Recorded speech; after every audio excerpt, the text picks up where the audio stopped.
ಶಾಂತಿ. ಮಧುರಾತಿ ಮಧುರ ಶಿವ ಪರಮಾತ್ಮ ತಂದೆಯ ಮಧುರ ಮಹಾವಾಕ್ಯವನ್ನು ಕೇಳೋಣ. ಇಂದಿನ ಮುರಳಿಯ ದಿನಾಂಕವಾಗಿದೆ 5/8/2026. ಪ್ರಾಂತಃ ಮುರಳಿ ಬಾಬ್ದಾದ ಮಧುಬನ್. ಮಧುರ ಮಕ್ಕಳೇ, ನೀವು ತಮ್ಮ ಯೋಗ ಬಲದಿಂದ ಈ ಹಳೆಯ ಪ್ರಪಂಚವನ್ನು ಪರಿವರ್ತನೆ ಮಾಡಿ ಹೊಸದನ್ನಾಗಿ ಮಾಡುತ್ತೀರಿ. ನೀವು ಆತ್ಮಿಕ ಸೇವೆಗಾಗಿ ಪ್ರಕಟವಾಗಿದ್ದೀರಿ. ಪ್ರಶ್ನೆಯಾಗಿದೆ, ಪ್ರಾಮಾಣಿಕ ಸತ್ಯ ಪುರುಷಾರ್ಥಿ ಮಕ್ಕಳ ಚಿಹ್ನೆಗಳೇನು? ಉತ್ತರ. ಪಾಯಿಂಟ್ ನಂಬರ್ 1, ಪ್ರಾಮಾಣಿಕ ಮಕ್ಕಳು ಎಂದೂ ಸಹ ತಮ್ಮ ತಪ್ಪನ್ನು ಮುಚ್ಚಿಡುವುದಿಲ್ಲ. ಕೂಡಲೇ ತಂದೆಗೆ ತಿಳಿಸುತ್ತಾರೆ. ಅವರು ಬಹಳ ಬಹಳ ನಿರಹಂಕಾರಿಯಾಗಿರುತ್ತಾರೆ. ಅವರ ಬುದ್ಧಿಯಲ್ಲಿ ಸದಾ ಇದೇ ವಿಚಾರವಿರುತ್ತದೆ, ನಾವು ಎಂತಹ ಕರ್ಮ ಮಾಡುವೆವೋ ನಮ್ಮನ್ನು ನೋಡಿ ಅನ್ಯರು ಮಾಡುವರು. ಪಾಯಿಂಟ್ ನಂಬರ್ 2, ಅವರು ಯಾರದೇ ಡಿಸ್ಸರ್ವಿಸ್ನ ಗಾಯನ ಮಾಡುವುದಿಲ್ಲ. ತಮ್ಮ ಸರ್ವಿಸ್ನಲ್ಲಿ ತೊಡಗಿರುತ್ತಾರೆ. ಅವರು ಯಾರದೇ ಅವಗುಣವನ್ನು ನೋಡಿ ತಮ್ಮ ತಲೆ ಕೆಡಿಸಿಕೊಳ್ಳುವುದಿಲ್ಲ. ಗೀತೆಯಾಗಿದೆ, ಧೈರ್ಯ ತಾಳು ಮಾನವನೇ, ನಿನ್ನ ಸುಖದ ದಿನಗಳು ಬರಲಿವೆ. ಓಂ ಶಾಂತಿ. ಮಧುರಾತಿ ಮಧುರ ಆತ್ಮಿಕ ಮಕ್ಕಳ ಪ್ರತಿ ಆತ್ಮಿಕ ತಂದೆಯು ಧೈರ್ಯ ತರಿಸುತ್ತಾರೆ. ಹೇಗೆ ಲೌಕಿಕ ತಂದೆಯೂ ಸಹ ಧೈರ್ಯ ಕೊಡುತ್ತಾರಲ್ಲವೇ? ಯಾರಾದರೂ ರೋಗಿಯಾದರೆ ಅವರಿಗೆ ಸಮಾಧಾನ ನೀಡುತ್ತಾರೆ. ನಿಮ್ಮ ರೋಗದ ದುಃಖದ ದಿನಗಳು ಬದಲಾಗಿ ಸುಖದ ದಿನಗಳು ಬರುತ್ತವೆ ಎಂದು. ಅಲ್ಲಿ ಹದ್ದಿನ ತಂದೆಯು ಹದ್ದಿನ ಧೈರ್ಯವನ್ನು ತರಿಸುತ್ತಾರೆ. ಇವರಂತೂ ಬೇಹದ್ದಿನ ತಂದೆಯಾಗಿದ್ದಾರೆ. ಮಕ್ಕಳಿಗೆ ಬೇಹದ್ದಿನ ಧೈರ್ಯವನ್ನು ತರಿಸುತ್ತಿದ್ದಾರೆ. ಮಕ್ಕಳೇ, ಈಗ ನಿಮ್ಮ ಸುಖದ ದಿನಗಳು ಬರುತ್ತಿವೆ. ಇನ್ನು ಕೆಲವೇ ದಿನಗಳಿವೆ. ನೀವೀಗ ತಂದೆಯ ನೆನಪಿನಲ್ಲಿದ್ದು ಅನ್ಯರಿಗೂ ಕಲಿಸಿಕೊಡಿ. ನೀವು ಶಿವಶಕ್ತಿಯರಾಗಿದ್ದೀರಲ್ಲವೇ? ಶಿವ ತಂದೆಯ ಶಕ್ತಿ ಸೈನ್ಯವು ಪುನಃ ಪ್ರಕಟವಾಗಿದೆ. ಇವರು ಪಾಂಡವರು ಇದ್ದಾರೆ. ಇವರೆಲ್ಲರೂ ಶಿವನಿಂದ ಶಕ್ತಿಯನ್ನು ತೆಗೆದುಕೊಳ್ಳುತ್ತಾರೆ. ನೀವು ಶಕ್ತಿಯನ್ನು ತೆಗೆದುಕೊಳ್ಳುತ್ತೀರಿ. ತಂದೆಯು ತಿಳಿಸಿದ್ದಾರೆ, ಇದರಲ್ಲಿ ಕೃಪೆ ಅಥವಾ ಆಶೀರ್ವಾದದ ಮಾತಿಲ್ಲ. ನೆನಪಿನಲ್ಲಿದ್ದು ಶಕ್ತಿಯನ್ನು ತೆಗೆದುಕೊಳ್ಳುತ್ತಾ ಹೋಗಿರಿ. ನೆನಪಿನಿಂದಲೇ ನಿಮ್ಮ ವಿಕರ್ಮಗಳು ವಿನಾಶವಾಗುತ್ತಾ ಹೋಗುತ್ತವೆ ಮತ್ತು ನೀವು ಶಕ್ತಿವಂತರಾಗುತ್ತಾ ಹೋಗುತ್ತೀರಿ. ಶಿವನ ಶಕ್ತಿ ಸೇನೆಯು ಇಷ್ಟು ಸರ್ವಶಕ್ತಿವಂತನಾಗಿತ್ತು. ಯಾವುದು ಹಳೆಯ ಪ್ರಪಂಚವನ್ನು ಪರಿವರ್ತನೆ ಮಾಡಿ ಹೊಸದನ್ನಾಗಿ ಮಾಡಿಬಿಟ್ಟಿತು. ನಿಮಗೆ ತಿಳಿದಿದೆ, ಯೋಗ ಬಲದಿಂದ ಈ ಹಳೆಯ ಪ್ರಪಂಚವನ್ನೇ ಪರಿವರ್ತಿಸುತ್ತೀರಿ. ಮನುಷ್ಯರು ಬೆರಳು ಮೇಲೆ ಮಾಡಿ ತೋರಿಸಿ ಹೇಳುತ್ತಾರೆ, ಅಲ್ಲಾಹನನ್ನು, ಗಾಡನ್ನು ನೆನಪು ಮಾಡಿರಿ ಎಂದು. ಈಗ ಮಕ್ಕಳಿಗೆ ಅರ್ಥವಾಗಿದೆ. ತಂದೆಯ ನೆನಪಿನಿಂದ ಈ ಕಲ್ಲುಗಳ ಪರ್ವತವು ಅರ್ಥಾತ್ ಪ್ರಪಂಚವು ಪರಿವರ್ತನೆಯಾಗಿ ಬಿಡುವುದು. ನಾವೀಗ ಪರಿಸ್ಥಾನವನ್ನು ಸ್ಥಾಪನೆ ಮಾಡುತ್ತಿದ್ದೇವೆ. ತಂದೆಯು ಮಕ್ಕಳಿಗೆ ತಿಳಿಸುತ್ತಾರೆ, ಮಕ್ಕಳೇ, ಪ್ರದರ್ಶಿನಿಯಲ್ಲಿ ಹೆಚ್ಚು ಸರ್ವಿಸ್ ಮಾಡಿರಿ, ಪರಿಶ್ರಮ ಪಡಿ, ಸಮಯ ಸಿಕ್ಕಿದಾಗಲೆಲ್ಲ ಕುಳಿತು ಕಲಿಯಿರಿ. ಬಹಳ ಸಹಜವಾಗಿದೆ. ಮಕ್ಕಳಿಗೆ ಪ್ರತಿಯೊಂದು ಪ್ರಕಾರದ ಶಿಕ್ಷಣವು ಸಿಗುತ್ತಾ ಇರುತ್ತದೆ. ಪ್ರತಿಯೊಬ್ಬರ ಕರ್ಮಗಳ ಲೆಕ್ಕಾಚಾರವಿದೆ. ಕನ್ಯೆಯರ ಕರ್ಮವು ಒಳ್ಳೆಯದಾಗಿದೆ. ಯಾರಿಗೆ ವಿವಾಹವಾಗಿದೆಯೋ ಅವರು ಹೇಳುತ್ತಾರೆ, ಈ ಸಮಯದಲ್ಲಿ ಒಂದು ವೇಳೆ ನಾವು ಕನ್ಯೆಯರಾಗಿದ್ದರೆ ಇವೆಲ್ಲ ಬಂಧನಗಳಿಂದ ಮುಕ್ತರಾಗಿ ಸ್ವತಂತ್ರ ಆಗಿರುತ್ತಿದ್ದೆವು. ಕನ್ಯೆಯರು ಸ್ವತಂತ್ರ ಪಕ್ಷಿಗಳಾಗಿದ್ದಾರೆ. ಆದರೆ ಕೆಟ್ಟ ಸಂಘದಲ್ಲಿ ಬಂದಾಗ ನಷ್ಟ ಉಂಟಾಗುತ್ತದೆ. ಸ್ತ್ರೀಯರಿಗೆ ಪುರುಷ ಮತ್ತು ಮಕ್ಕಳು ಮೊದಲಾದವರ ಎಷ್ಟೊಂದು ಬಂಧನವಿರುತ್ತದೆ. ಇದರಲ್ಲಿ ರೀತಿ ನೀತಿಗಳು ಮೊದಲಾದ ಎಷ್ಟೊಂದು ಬಂಧನಗಳು ಇರುತ್ತದೆ. ಕನ್ಯೆಯರಿಗೆ ಯಾವುದೇ ಬಂಧನವಿಲ್ಲ. ಬಾಂಬೆಯಲ್ಲಿಯೂ ಕನ್ಯೆಯರು ತಯಾರಾಗುತ್ತಿದ್ದಾರೆ. ನಮ್ಮ ಪ್ರಾಂತ್ಯವನ್ನು ನಾವೇ ಸಂಭಾಲನೆ ಮಾಡಿಕೊಳ್ಳುತ್ತೇವೆ ಎಂದು ಹೇಳುತ್ತಾರೆ. ಎಲ್ಲರೂ ತಮ್ಮ ಪ್ರಾಂತ್ಯಕ್ಕಾಗಿ ಎಷ್ಟೊಂದು ಪರಿಶ್ರಮ ಪಡುತ್ತಾರೆ. ನಮ್ಮ ಗುಜರಾತ್, ನಮ್ಮ ಯುಪಿ ಎಂದು ಹೇಳುತ್ತಾರೆ. ನೀವು ಈಗ ತಮ್ಮ ಸ್ವರಾಜ್ಯವನ್ನು ಪಡೆಯುತ್ತೀರಿ. ಇದರಲ್ಲಿ ನಾನು ಇಂಥವನಾಗಿದ್ದೇನೆ, ಇಂತಹ ಪ್ರಾಂತ್ಯದವನಾಗಿದ್ದೇನೆ, ಇದು ಸಹ ಇರಬಾರದು. ನಿಮಗೆ ಯಾರೊಂದಿಗೂ ಈರ್ಷ್ಯೆ ಇರಬಾರದು. ಯಾರದೇ ಅವಗುಣವನ್ನು ನೋಡಿ ತಲೆ ಕೆಡಿಸಿಕೊಳ್ಳಬಾರದು. ತಮ್ಮನ್ನು ನೋಡಿಕೊಳ್ಳಿ. ಎಷ್ಟು ಆತ್ಮರಿಗೆ ಅರ್ಥಾತ್ ಸಹೋದರ ಸಹೋದರಿಯರಿಗೆ ಸುಖದ ಮಾರ್ಗವನ್ನು ತಿಳಿಸಿದ್ದೇವೆ. ಒಂದು ವೇಳೆ ಮಾರ್ಗವನ್ನು ತಿಳಿಸಿಲ್ಲವೆಂದರೆ ಅವರೇನು ಪ್ರಯೋಜನಕ್ಕಿಲ್ಲ. ತಂದೆಯ ಹೃದಯವನ್ನೇರಲು ಸಾಧ್ಯವಿಲ್ಲ. ಬಾಪ್ದಾದಾರವರ ಹೃದಯವನ್ನೇರದಿದ್ದರೂ ಸಿಂಹಾಸನದ ಮೇಲೆ ಕುಳಿತುಕೊಳ್ಳುವುದಕ್ಕೂ ಸಾಧ್ಯವಿಲ್ಲ. ತಂದೆಗೆ ಗೊತ್ತಿದೆ, ಕೆಲವು ಮಕ್ಕಳಿಗೆ ಸೇವೆಯ ಬಹಳ ಉಮಂಗವಿದೆ, ಸ್ವಲ್ಪವೂ ದೇಹಾಭಿಮಾನವಿಲ್ಲ. ಕೆಲವರಂತೂ ಬಹಳ ಅಹಂಕಾರದಲ್ಲಿ ಇರುತ್ತಾರೆ. ತನ್ನ ಮೇಲೆ ಕೃಪೆಯಲ್ಲ, ತಂದೆಯ ಮೇಲೆ ಕೃಪೆ ತೋರುತ್ತಿದ್ದೇವೆಂದು ತಿಳಿದುಕೊಳ್ಳುತ್ತಾರೆ. ಎಂದೂ ಯಾರದೇ ಅವಗುಣವನ್ನು ನೋಡಬಾರದು. ಇಂಥವರು ಹೀಗಿದ್ದಾರೆ, ಹೀಗೆ ಮಾಡುತ್ತಾರೆ, ಇದೇನು ಮಾಡಬಾರದು. ಇಂತಹ ಬುದ್ಧಿವಂತರೂ ಇದ್ದಾರೆ. ಒಬ್ಬರು ಇನ್ನೊಬ್ಬರ ಡಿಸ್ಸರ್ವಿಸ್ನ ಗಾಯನ ಮಾಡುತ್ತಾರೆ. ಇಂಥವರು ಹೀಗೆ ಮಾಡುತ್ತಾರೆ ಎಂದು. ಅರೆ, ನೀವು ತಮ್ಮ ಸರ್ವಿಸ್ ಮಾಡಿ. ಸರ್ವಿಸ್ನಲ್ಲಿ ತೊಡಗುವುದು ಬ್ರಾಹ್ಮಣ ಮಕ್ಕಳ ಕರ್ತವ್ಯವಾಗಿದೆ. ತಂದೆಯು ಕುಳಿತಿದ್ದಾರೆ. ತಂದೆಯ ಬಳಿ ಎಲ್ಲ ಸಮಾಚಾರವೂ ಬರುತ್ತದೆ. ಪ್ರತಿಯೊಬ್ಬರ ಸ್ಥಿತಿಯನ್ನು ತಂದೆಯು ತಿಳಿದುಕೊಂಡಿದ್ದಾರೆ. ಸರ್ವಿಸನ್ನು ನೋಡಿ ಮಹಿಮೆ ಮಾಡುತ್ತಾರೆ. ಮಕ್ಕಳಲ್ಲಿ ಸರ್ವಿಸ್ನ ಹುರುಪು ಬರಬೇಕಾಗಿದೆ. ಈ ಆತ್ಮಿಕ ಸೇವೆಯಿಂದ ಪ್ರತಿಯೊಬ್ಬರೂ ತಮ್ಮ ಕಲ್ಯಾಣ ಮಾಡಿಕೊಳ್ಳಬೇಕಾಗಿದೆ. ಆ ಉದ್ಯೋಗ ವ್ಯಾಪಾರವನ್ನಂತೂ ಜನ್ಮಾಂತರದಿಂದ ಮಾಡುತ್ತಾ ಬಂದಿದ್ದೀರಿ. ಈ ವ್ಯಾಪಾರವನ್ನು ಕೆಲವರೇ ವಿರಳ ವ್ಯಾಪಾರಿಗಳು ಮಾಡುವರು. ತಂದೆಯು ಸರ್ವಿಸ್ನ ಬಹಳ ಸಹಜ ವಿಧಾನವನ್ನು ತಿಳಿಸುತ್ತಾರೆ. ಎಂದಿಗೂ ಇನ್ನೊಬ್ಬರ ನಿಂದನೆ ಮಾಡಬೇಡಿ. ಅನೇಕರು ಈ ರೀತಿ ಮಾಡುತ್ತಾರೆ. ಒಳ್ಳೊಳ್ಳೆಯ ಮಹಾರಥಿಗಳನ್ನು ಸಹ ಮಾಯೆಯು ಮೂಗನ್ನು ಹಿಡಿದುಕೊಳ್ಳುತ್ತದೆ. ತಂದೆಯನ್ನು ನೆನಪು ಮಾಡದಿದ್ದರೆ ಮಾಯೆಯು ಹಿಡಿದುಕೊಳ್ಳುವುದು. ತಂದೆಯು ಹೇಳುತ್ತಾರಲ್ಲವೇ, ನಾನು ಸಾಧಾರಣ ತನುವಿನಲ್ಲಿ ಬಂದಿರುವುದನ್ನು ನೋಡಿ ನನ್ನನ್ನು ಗುರುತಿಸುವುದಿಲ್ಲ. ಆದ್ದರಿಂದ ತಂದೆಗೂ ಸಹ ಹೀಗೀಗೆ ಮಾಡಬೇಕೆಂದು ಸಲಹೆ ಕೊಡುತ್ತಾರೆ. ಸ್ಥಿತಿಯು ಈ ರೀತಿ ಇರುತ್ತದೆ. ಅಂಥವರಿಗೆ ತಂದೆಯು ಸ್ವಲ್ಪ ಏನಾದರೂ ಹೇಳಿದರೂ ಸಹ ವಿರೋಧಿಗಳಾಗಿ ಬಿಡುತ್ತಾರೆ. ತಂದೆಗೂ ತಮ್ಮ ಮತವನ್ನು ಕಳುಹಿಸುತ್ತಾರೆ. ಗಾದೆ ಇದೆಯಲ್ಲವೇ, ಇಲಿಗೆ ಅರಿಶಿನ ಕೊಂಬು ಸಿಕ್ಕಿದ ಕೂಡಲೇ ನಾನೇ ಅಂಗಡಿ ಮಾಲೀಕನೆಂದು ತಿಳಿದುಕೊಂಡಿತು. ನಾವು ಡಿಸ್ಸರ್ವಿಸ್ ಮಾಡುತ್ತೇವೆಂದು ತಿಳಿದುಕೊಳ್ಳುವುದಿಲ್ಲ. ತಪ್ಪುಗಳಂತೂ ಅನೇಕರಿಂದ ಆಗುತ್ತಿರುತ್ತವೆ. ಸ್ಥಿತಿಯು ಕೆಲವೊಮ್ಮೆ ಉತ್ತಮ, ಕೆಲವೊಮ್ಮೆ ಕನಿಷ್ಠ, ಹೀಗೆ ನಡೆಯುತ್ತಾ ಬಂದಿದೆ. ಪ್ರತಿಯೊಬ್ಬರೂ ತಮ್ಮ ಮನೋಸ್ಥಿತಿಯನ್ನು ನೋಡಿಕೊಳ್ಳಿ. ಪ್ರಾಮಾಣಿಕ ಮಕ್ಕಳು ತಮ್ಮ ಸ್ಥಿತಿಯನ್ನು ಕೂಡಲೇ ತಿಳಿಸಿಬಿಡುತ್ತಾರೆ.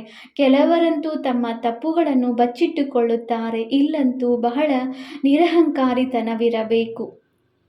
ಸರ್ವಿಸನ್ನು ವೃದ್ಧಿಪಡಿಸುವುದರಲ್ಲಿ ತೊಡಗಬೇಕು. ಯಾವಾಗಲೂ ಈ ಸಂಕಲ್ಪವಿರಲಿ, ಎಂತಹ ಕರ್ಮವನ್ನು ನಾನು ಮಾಡುವೆನೋ ನನ್ನನ್ನು ನೋಡಿ ಅನ್ಯರು ಮಾಡುವರು. ನಾನು ಯಾರದೇ ನಿಂದನೆ ಮಾಡುತ್ತೇನೆಂದರೆ ಅನ್ಯರು ಮಾಡತೊಡಗುವರು. ಅನೇಕರಿಗೆ ಈ ಗಮನವೂ ಇರುವುದಿಲ್ಲ. ತಂದೆಯು ತಿಳಿಸುತ್ತಾರೆ, ನೀವು ತಮ್ಮ ಸರ್ವಿಸ್ನಲ್ಲಿ ತೊಡಗಿರಿ, ಇಲ್ಲದಿದ್ದರೆ ಬಹಳ ಪಶ್ಚಾತ್ತಾಪ ಪಡುವಿರಿ. ಅನೇಕರು ಶತ್ರುಗಳು ಆಗುತ್ತಾರೆ. ನೀವೀಗ ಶೂದ್ರರಿಂದ ಬದಲಾಗಿ ಬ್ರಹ್ಮಮುಖ ವಂಶಾವಳಿ ಬ್ರಾಹ್ಮಣರಾಗಿ ಬಿಟ್ಟಿರಿ. ಯಾರಲ್ಲಿ 5 ವಿಕಾರಗಳು ಇದೆಯೋ ಅವರು ಆಸುರಿ ಸಂಪ್ರದಾಯದವರಾಗಿದ್ದಾರೆ. ನೀವು ದೈವಿ ಸಂಪ್ರದಾಯದವರಾಗಿದ್ದೀರಿ.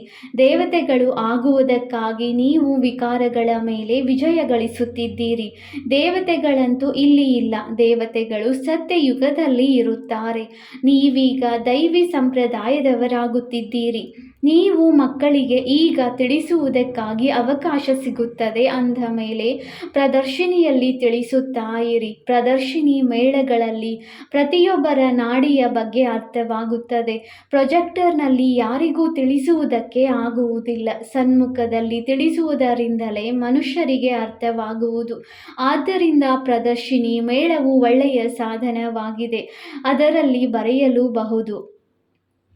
ಪ್ರದರ್ಶಿನಿ ಮೇಳ ಮಾಡುವ ಉಮಂಗವಿರಬೇಕು. ನಿಯಮಿತವಾಗಿ ಓದುವುದರಿಂದಲೇ ನಶೆ ಇರುವುದು. ಒಂದು ವೇಳೆ ಬಂಧನದಲ್ಲಿ ಇರುವವರಾದರೆ ಮನೆಯಲ್ಲಿದ್ದು ತಂದೆಯನ್ನು ನೆನಪು ಮಾಡುತ್ತಾ ಇದ್ದರೆ ವಿಕರ್ಮಗಳು ವಿನಾಶವಾಗುವವು. ಮನೆಯಲ್ಲಿ ಕುಳಿತುಕೊಂಡು ನೆನಪು ಮಾಡುವುದು ಸಹ ಒಳ್ಳೆಯದಾಗಿದೆ. ಆದರೆ ನೆನಪು ಮಾಡುವುದು ಎಂದರೆ ಮಕ್ಕಳಿಗೆ ಬಹಳ ಕಷ್ಟದ ಮಾತಾಗಿ ಬಿಟ್ಟಿದೆ. ಯಾವ ತಂದೆಯಿಂದ 21 ಜನ್ಮಗಳ ಆಸ್ತಿ ಸಿಗುತ್ತದೆಯೋ ಅವರನ್ನೇ ನೆನಪು ಮಾಡುವುದಿಲ್ಲ. ಒಳ್ಳೊಳ್ಳೆಯ ಭಾಷಣ ಮಾಡುವಂತಹ ಮಕ್ಕಳು ಸಹ ತಂದೆಯನ್ನು ನೆನಪು ಮಾಡುವುದಿಲ್ಲ. ಅಮೃತ ವೇಳೆ ಏಳುವುದಿಲ್ಲ. ಎದ್ದರು ಕುಳಿತ ಕೂಡಲೇ ತೂಕಡಿಸುತ್ತಾರೆ. ನೆನಪು ಮಾಡುವುದಕ್ಕಾಗಿ ಮುಂಜಾನೆಯ ಸಮಯವು ಬಹಳ ಒಳ್ಳೆಯದಾಗಿದೆ. ಭಕ್ತಿ ಮಾರ್ಗದಲ್ಲಿ ಮುಂಜಾನೆ ಎದ್ದು ತೊಡಗುತ್ತಾರೆ. ಅವರದು ಇಳಿಯುವ ಕಲೆಯಾಗಿದೆ, ಇಲ್ಲಂತೂ ಏರುವ ಮಾತಾಗಿದೆ. ಮಾಯೆಯು ಎಷ್ಟೊಂದು ವಿಘ್ನಗಳನ್ನು ಹಾಕುತ್ತದೆ. ಮುಂಜಾನೆ ಎದ್ದು ತಂದೆಯನ್ನು ನೆನಪು ಮಾಡದಿದ್ದರೆ ಧಾರಣೆ ಹೇಗಾಗುವುದು? ಹೇಗೆ ವಿಕರ್ಮ ವಿನಾಶವಾಗುವುದು? ಕೇವಲ ಮುರುಳಿಯನ್ನು ತಿಳಿಸುವುದಂತೂ ಚಿಕ್ಕ ಮಕ್ಕಳು ಸಹ ಕಲಿತು ತಿಳಿಸಬಲ್ಲರು. ಈ ವಿದ್ಯೆಯು ದೊಡ್ಡವರಿಗಾಗಿ ಇದೆ. ಇದು ಎಷ್ಟು ದೊಡ್ಡ ವಿಶ್ವವಿದ್ಯಾಲಯವಾಗಿದೆ. ನಮಗೆ ಓದಿಸುವವರು ಯಾರು ಎಂಬುದು ಮಕ್ಕಳಿಗೆ ನಶೆ ಇರುವುದಿಲ್ಲ. ಮಾಯೆಯು ಯಾರಿಗಾದರೂ ಮೋಸ ಮಾಡುತ್ತದೆ ಎಂದರೆ ಅಂಥವರನ್ನು ನಾವು ನೋಡದೆ ನಮ್ಮ ಸರ್ವಿಸ್ನಲ್ಲಿ ತೊಡಗಿರಬೇಕಾಗಿದೆ. ತಂದೆಯ ಬಳಿ ಎಲ್ಲ ಸಮಾಚಾರಗಳು ಬರುತ್ತಿರುತ್ತವೆ.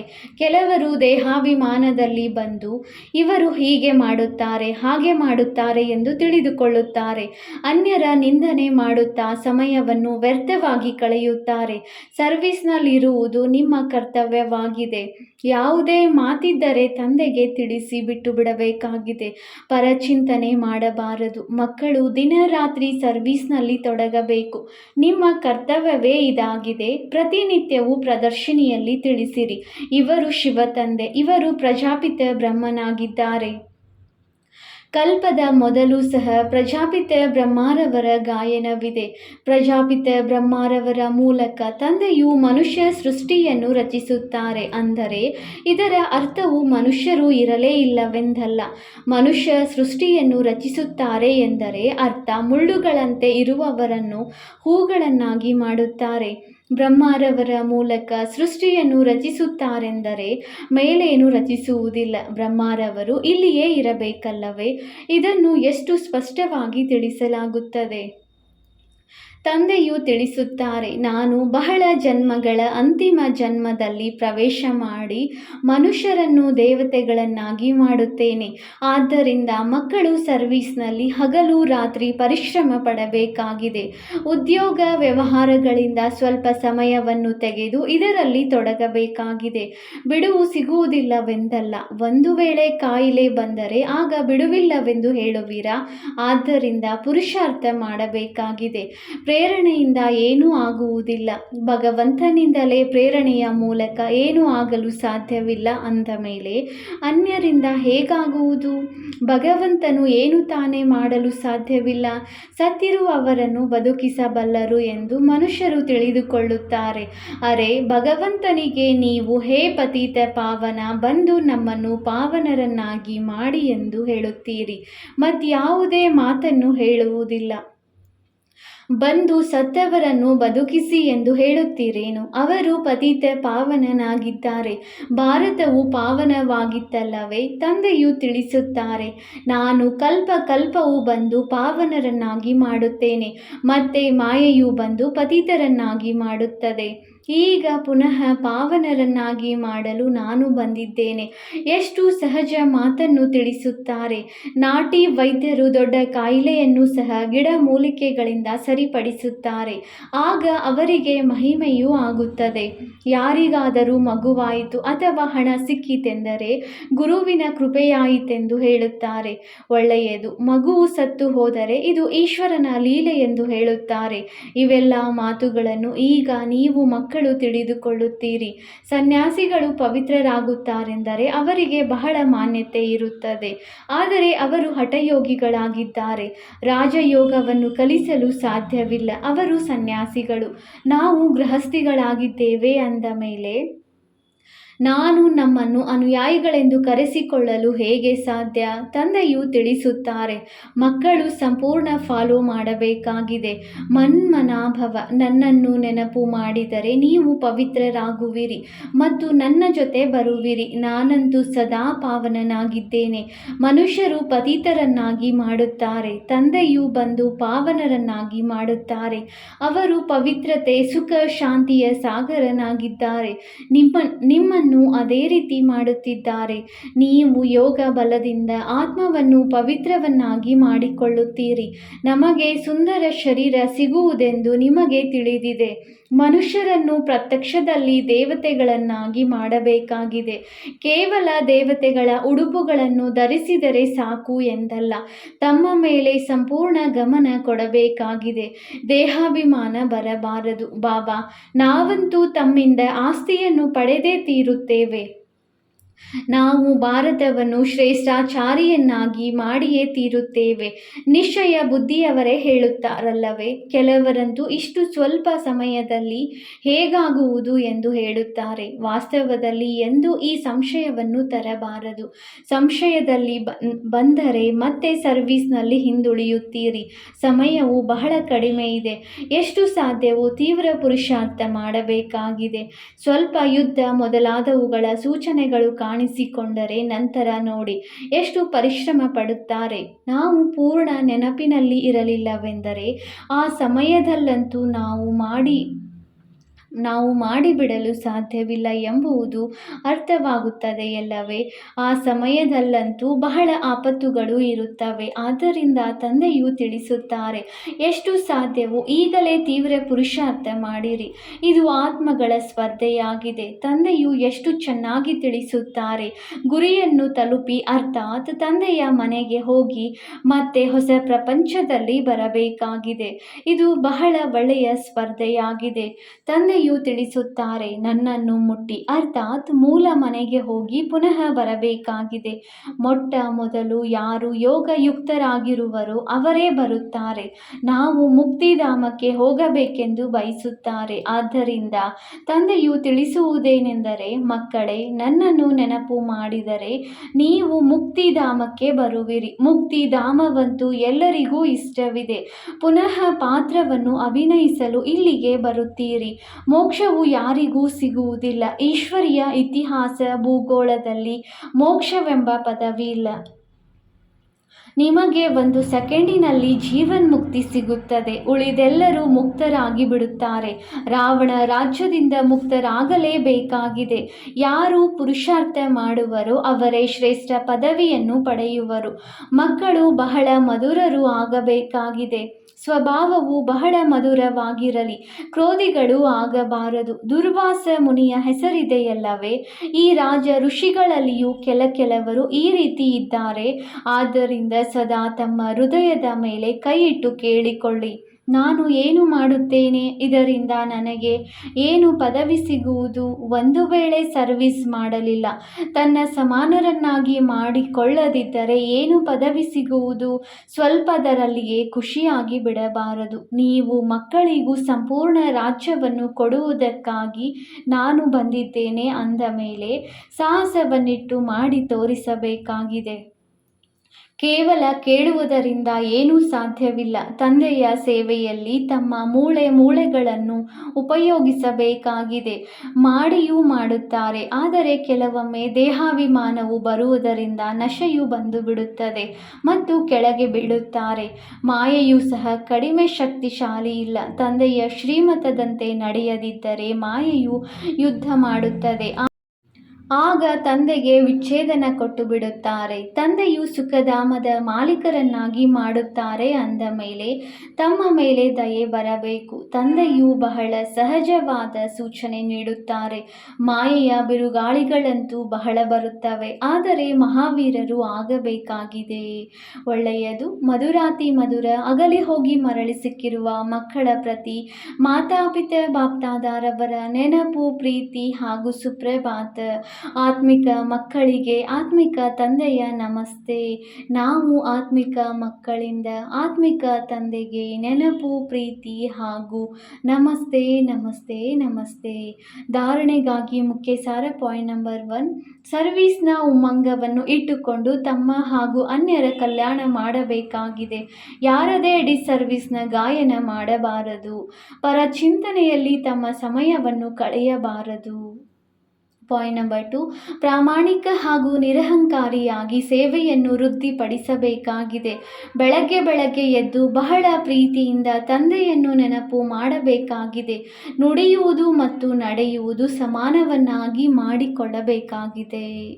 ವರದಾನ: ಮನ್ಮನಾಭವದ ಸ್ಥಿತಿಯ ಮೂಲಕ ಮನಸ್ಸಿನ ಭಾವಗಳನ್ನು ತಿಳಿಯುವಂತಹ ಸಫಲತಾ ಸ್ವರೂಪ ಭವ. ಯಾವ ಮಕ್ಕಳು ಮನ್ಮನಾಭವದ ಸ್ಥಿತಿಯಲ್ಲಿ ಇರುತ್ತಾರೆಯೋ ಅವರು ಅನ್ಯರ ಮನಸ್ಸಿನ ಭಾವವನ್ನು ತಿಳಿಯಬಹುದು. ಮಾತು ಬಲೆ ಯಾವುದೇ ಇರಲಿ, ಆದರೆ ಅದರ ಭಾವವೇನಾಗಿದೆ ಎಂಬುದನ್ನು ತಿಳಿದುಕೊಳ್ಳುವ ಅಭ್ಯಾಸವನ್ನು ಮಾಡುತ್ತೀರಿ. ಪ್ರತಿಯೊಬ್ಬರ ಮನಸ್ಸಿನ ಭಾವವನ್ನು ತಿಳಿಯುವುದರಿಂದ ಅವರ ಬಯಕೆ ಅಥವಾ ಪ್ರಾಪ್ತಿಯ ಇಚ್ಛೆ ಏನಿದೆಯೋ ಅದನ್ನು ಪೂರ್ಣಗೊಳಿಸಲು ಸಾಧ್ಯವಾಗುತ್ತದೆ. ಇದರಿಂದ ಅವರು ಅವಿನಾಶಿ ಪುರುಷಾರ್ಥಿಯಾಗಿ ಬಿಡುತ್ತಾರೆ. ನಂತರ ಸ್ವಲ್ಪವೇ ಸಮಯದಲ್ಲಿ ಸೇವೆಯ ಸಫಲತೆಯೂ ಸಹ ಬಹಳಷ್ಟು ಕಾಣಿಸುತ್ತದೆ ಮತ್ತು ತಾವು ಪುರುಷಾರ್ಥಿ ಸ್ವರೂಪಕ್ಕೆ ಬದಲಾಗಿ ಸಫಲತಾ ಸ್ವರೂಪರಾಗಿ ಬಿಡುತ್ತೀರಿ. ಸ್ಲೋಗನ್: ಮಲಗುವ ಸಮಯದಲ್ಲಿ ಎಲ್ಲವನ್ನು ತಂದೆಗೆ ಅರ್ಪಣೆ ಮಾಡಿ ಖಾಲಿಯಾಗಿ ಬಿಡಿ.